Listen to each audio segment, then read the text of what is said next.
করতে হবে আন্দোলন সংগ্রাম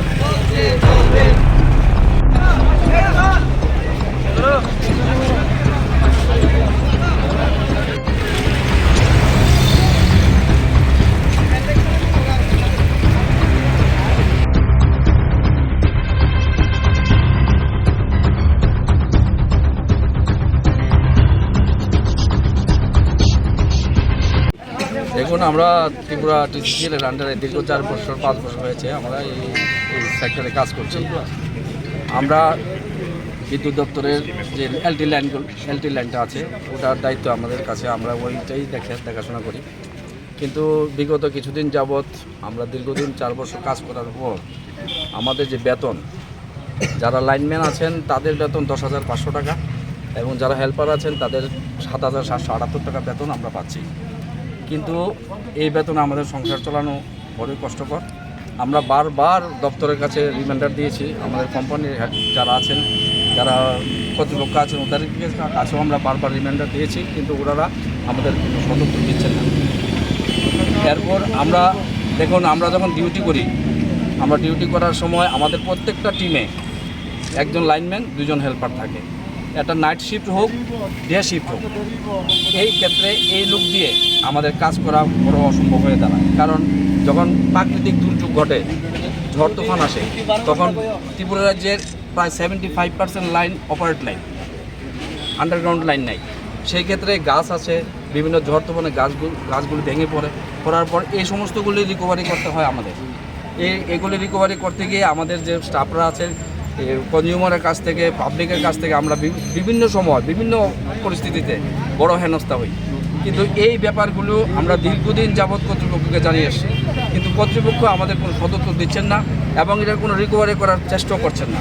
তাই হোক, এই সমস্ত ব্যাপারগুলিকে নিয়ে আমরা বারবার বলার পরেও যখন কোনো সদুত্তর পাচ্ছি না, অতএব আমরা বাধ্য হয়ে আজকে ত্রিপুরা রাজ্যের বর্তমান সরকার আসার পর যে একটা 19-12 যে একটা পরিষেবা চালু করেছেন, এটাকে আমরা সাধুবাদ জানাই। আমরা চাই সরকারের এই সাধুবাদ, এই সুন্দর সিস্টেমটাকে বজায় রাখার জন্য। কিন্তু দুঃখের বিষয়, আমরা দীর্ঘদিন বলার পরও এই কর্তৃপক্ষ এই জিনিসটা ফলো করছেন না। আমাদের সংসারটা কী করে চলে? 10,500 টাকা লাইনম্যানরা পাচ্ছে, আমরা পাচ্ছি 7,778 টাকা হেল্পাররা। এই বেতন দিয়ে আমাদের সংসার চালানো কষ্টকর, এটা সম্ভব না।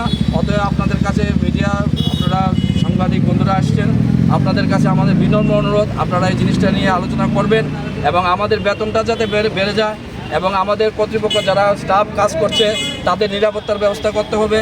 কারণ আমরা যখন পাবলিকের কাছ থেকে হেনস্থা হই, এটা আমাদের কর্তৃপক্ষ কোনো ধ্যান দিচ্ছেন না। এবং দীর্ঘদিন যাবৎ এই ত্রিপুরা রাজ্যে এই বিভিন্ন সাব ডিভিশনগুলিতে এলটির দায়িত্ব আমাদের থাকা সত্ত্বেও যখন প্রাকৃতিক দুর্যোগ ঘটে, তখন যারা সাব ডিভিশনের কর্তৃপক্ষ থাকেন তারা আমাদেরকে অনুরোধ করেন যে দেখো, এখন মেইন লাইন উঠতে হবে, কারণ এসটি লাইনটা না উঠলে এলটি লাইনটা হবে না। আমরা প্রায় সময় এসটি লাইনের কাজ করতে হয় বাধ্য হয়ে, যেটা আমাদের কোম্পানির ইনস্ট্রাকশন নেই, কিন্তু আমরা করতে হয়। কেন করতে হয়? পাবলিকের স্বার্থে করতে হয়, পাবলিক যাতে পরিষেবাটা ঠিকমতো পায়। আমরা চাই ত্রিপুরা রাজ্যের সরকারের, বর্তমান সরকার যে পরিষেবা দিয়েছেন, এই পরিষেবা যাতে প্রত্যেকটা জনসাধারণ পায়, সেটাকে সুদৃঢ় রাখার জন্যই আমরা এই 19-12 দীর্ঘদিন যাবৎ কাজ করে আসছি। কিন্তু দুঃখের বিষয়, সরকার কর্তৃপক্ষ হোক, ডিপার্টমেন্টের কর্তৃপক্ষ হোক, কারোই আমাদের বেতন সম্পর্কে, আমাদের স্টাফের আর নিরাপত্তা সম্পর্কে, আমাদের স্টাফের আর দুঃখ দুর্দশা শুনতে রাজি না। অতএব আপনাদের কাছে বিনম্র অনুরোধ থাকবে, আপনারা দয়া করে এই জিনিসটাকে নিয়ে একটু আলোচনা করবেন। আমরা যাতে, আর আমাদের সময়টা হচ্ছে 12 ঘন্টা ডিউটি। আমি যতটুকু জানি, আমার যতটুকু নলেজ আছে, আমি মনে হয় শুনছি না যে 12 ঘন্টা কোনো দপ্তরে কাজ হয়। তারপরেও করি আমরা সেটা মেনে নিয়েছি। কারণ মেনে নিয়েছি এই শর্তে, যেহেতু ডিপার্টমেন্টাল একটা সিস্টেম হয়েছে, সিস্টেমটাকে আমরা মেনে নিয়েছি। ঠিক আছে, আমরা করবো 12 ঘন্টা, কিন্তু 12 ঘন্টা ডিউটি করার পর এই ছোট্ট পরিসরে স্টাফ দিয়ে আমাদের কাজ হয় না। একটা ইলেকট্রিকের কাজ করতে গেলে মিনিমাম 5 জন লোক লাগে, সেই জায়গায় আমরা 3 জন লোক দিয়ে কাজ করতে পারি। একটা অ্যাক্সিডেন্ট যখন ঘটে, লোকটাকে আনার লোক থাকে না, পাবলিকের হেল্প নিতে হয়। পাবলিক তখন হেল্প করতে রাজি হয় না, কারণ পাবলিক আমাদের উপর খেপে থাকে, ওরা আমাদের উপর অসন্তুষ্ট হয়ে থাকে, ওদেরকে পরিষেবা আমরা দিতে পারছি না। এখন আমাদের মূলত দাবি হচ্ছে আমাদের বেতনটাকে বৃদ্ধি করতে হবে। দ্বিতীয়ত দাবি হচ্ছে আমরা যে 12 ঘন্টা ডিউটি করি এটাকে একটু স্বল্প করতে হবে, 8 ঘন্টা করতে হবে। আরেকটা দাবি হচ্ছে আমাদের স্টাফ, প্রত্যেকটা সাব ডিভিশনের যে স্টাফ, যে আমাদের টিম অনুযায়ী যে কাজ করি সেই স্টাফটা আমাদের বাড়িয়ে দিতে। আপনারা কি হেল্পার না লাইনম্যান? এখানে হেল্পারও আছে, লাইনম্যানও আছে। যৌথভাবে আজকে আপনারা ইয়ে করছেন? এটা কি আগে কি জানেন? আমাদের বিগত 4 বছর ধরে আমাদের কোনো বেতন টেতন বাড়ানো হয়েছে। 4 বছর ধরে? সাড়ে 3 বছর 4 বছর ধরে আমরা কোনো বেতন দেওয়া হচ্ছে না। তার জন্য আমরা একজন করে কুয়েন সুন্দর করে এই কোম্পানিতে যুক্ত আছি, টিসিসিএল এর প্রাইভেট কোম্পানি লিমিটেড। আমরা বেতন বাড়ে না, 12 ঘন্টা ডিউটি করেছে, সকাল 6টা থেকে সন্ধ্যা 6টা পর্যন্ত আমরা ডিউটি করতেছি, কোনো বেতন নাই। আমরা প্রতি বছর আশ্বাস দিচ্ছিল যেসব নতুন রোগী আমরা বছরে বেতন পাবে, ঠিক আছে। আমরা আসলে 3 বছর হয়েছে, 3.5 বছর কোনো 1 টাকা বেতন বাড়ছে না।